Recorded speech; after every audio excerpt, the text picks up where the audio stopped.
Here's your first reminder, please, to turn off your cell phones for the courtesy of your other media members and everything. Remember that we will have questions first for the student athletes and then for Coach Schlossnagel, and then we'll get it started here in a second.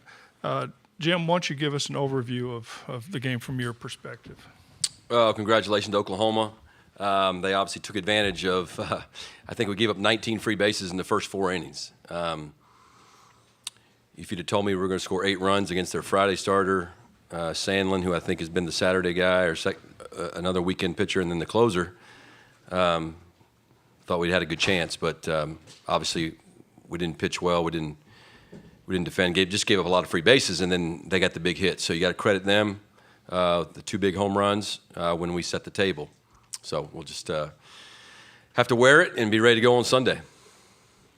Okay, first we're going to have questions for the student athletes. If you have a question, please raise your hand and wait to be recognized. Give your name and your affiliation. This is for the benefit of both the players, but also for the folks that are looking on the stream and on YouTube and every place else. Raise your hand. We'll get a mic to you. These start off with questions just for the student athletes. And right over here, I can't see. Mark Garland, CWS 247. Jordan, Trevor, you guys did have a little bit of success hitting. How do you guys build on that and get ready for this next game right away? Quick turnaround. Trevor, why don't you start there? Yeah, I mean, we always know that the bats are going to show up, not every game, but you can just ask that we put together good at-bats and win pitches against, good pitchers. And credit to their pitchers for, filling up the strike zone all day, and that's what they did. But, we know the bats are there, and the runs will come with that. Jordan? Going off what Trevor had to say, really just got to keep putting together good at-bats, just keep battling pitch after pitch.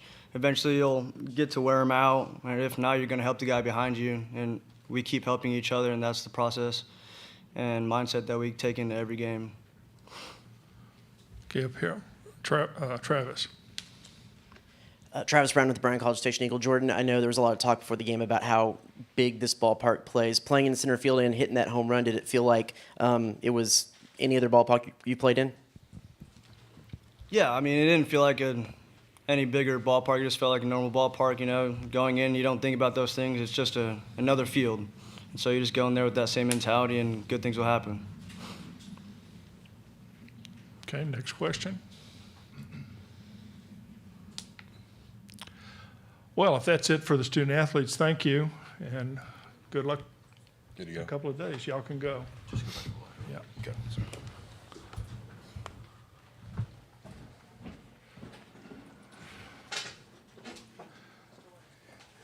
Once again, questions for Jim, and raise your hand, and we'll get a mic to you. Travis? Travis Brown with the Bryan College Station Eagle. Coach, you went out and talked to Moo right before the Grand Slam. Was there a thought to pull him then? What was kind of the strategy in your mind there? Pretty bad coaching visit. Gave up a grand slam on the next pitch. It's bad coaching. I was just trying to instill some confidence in him. We'd had so many, there were so many negative things. I was just trying to say, hey, man, just forget everything. If I'd brought you in right now with the bases loaded, you've been in this situation 1,000 times, just execute pitches. So I was trying to show a little confidence in him, trying to, definitely felt like, Moo's been great for us all year. We just set the table too much. I mean, you just can't set the table. I mean, Moo's our best fielding pitcher. He's a really good fielding pitcher and made 2 errors. So, you've combined that with the hit batters and the walks, and I mean, what do you think's going to happen? So, but yeah, I was just trying to pump him up a little bit. Didn't go our way.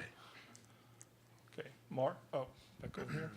Mitchell Kutcher, CWS 247. Coach, what's your message to the pitching staff after a game like that today as you prepare for the next game? I mean, you're not going to make some grand change. You are who you are, right? So, my only message will be it would be nice to see, and we've seen it. Moo didn't have a good day today. He's normally been pretty gritty, but you saw the quality of our bats against the really good pitcher, regardless of the score.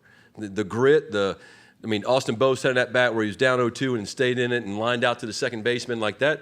that exemplifies our team. It doesn't necessarily exemplify all the pitching staff, unfortunately. And in order for us to play deep into this tournament, someone's going to have to give us something, And I think Micah Dallas is capable of doing that. I know Prager is. I know Rudis is. So there's enough guys down there for us to battle in this thing. But we can't give away free bases. It doesn't matter if the game's played in this ballpark at Bellevue East. It doesn't matter. It's bad baseball. And you play bad baseball, you're going to get your tail kicked. Okay, right here. Ben Peck, KAGS, in College Station. Coach, just, with this format, having the day off tomorrow, facing elimination, what's your message to the guys who haven't been here before to not, I guess, dwell on it as opposed to normal weekend, you'd be able to maybe get back out there quicker and shake it off? Yeah, it definitely stinks not getting to play tomorrow. There's no doubt about that. I mean, although the rest is worthwhile. So the message is going to be we still have to be on a one-game win streak. We got to find a way to win one game, and then worry about that after the fact. There's been all kinds of different stories in this College World Series for many years, and we can either cower down and put our tail between our legs and go back to College Station, or we can fight. My money's on our guys fighting. Whether that results in a win or a loss, I don't know, but I guess that's what I'll tell them. Okay, we'll go right here and then over there. Evan Bland, Omaha World Herald coach. I know there was a lot of curiosity about how power would play in this park, Yeah. especially with how the balls have been flying out in college baseball this year. What's your read on that Yeah. after one game? Well, the ball was carrying in batting practice the last 2 days to right field, that's for sure. I think all the balls that were hit for home runs today those were legitimate home runs in just about any park, both the 2 we hit and the 2 they hit. Ball's definitely changed. I'm not a big conspiracy theory guy, but there are a lot of coaches out there that think the ball has changed a lot this particular season. I don't know enough about the science to say that that's the case or not, but there's no question, whether it be older players or lack of good pitchers, the ball is flying everywhere this year. Back over here to the left. Ryan Brauninger, Texas coach, went to Wyatt Tucker. First time he's pitched in like 5 weeks and really kind of bridged the gap, kept you guys in the game. What'd you think of his performance? Yeah, he did a really nice job once he settled in, started throwing his breaking ball for strikes. And once he started throwing his breaking ball for strikes, he got his fastball down. So he gave us, 3 or 4 zeros there? Yeah, 3 or 4 zeros there in the middle innings. And then when we got it to 4 runs, that was a long inning. I felt like I wanted to finish him with having a lot of confidence, because for us to stay in this thing for a while now, maybe he can come back, in 2 or 3 days and really give us something, and because he did a really nice job. Okay, Travis. Coach Travis Brown with the Eagle. With Detmer, was it just a matter of not having his secondary stuff? Because it seemed like he was able to get ahead with the fastball early, but just wasn't able to get that punch out or get that ground out. Yeah, I mean, he walked the leadoff hitter after getting the 2 strikes, and then on an 0-2 pitch, he just left the breaking ball up that Graham hit to right field, right? We got out of that inning with 1 run, and then I think all 7 runs in the second inning were scored with 2 outs.